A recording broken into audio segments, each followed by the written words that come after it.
कौने बाबा छुरिया गढ़ौलन रो मेरहौलन रे ललन रे कौने आमलेलन जन्म के सहोरीला जी के मूरन रे ललन रे कोने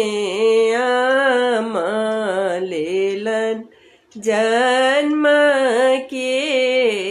सबबुआ जी के मूरन रे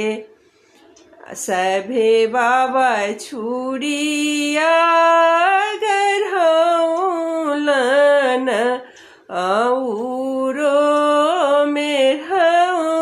मेरहौलन रे ललन रे कन्या आमलेलन जन्म के सहोरीला जी के मूरन रे ललन रे कन्या आमलेलन जन्म के सबबुआ जी के मूरन रे कौने चाचा छुरी या गढ़ौलन रो मेरहौलन रे ललन रे कौने चाची लेलन जन्म के सहोरीला जी के मूरन रे ललन रे कौने चाची लेलन जन्म के सबबुआ जी के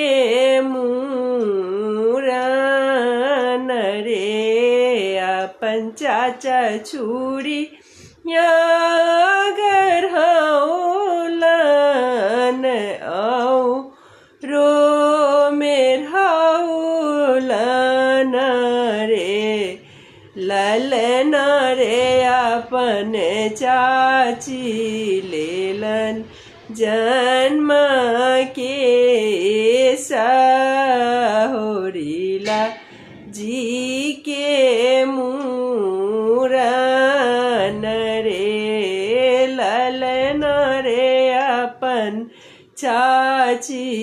लेलन जन्म के सबबुआ जी के मूरन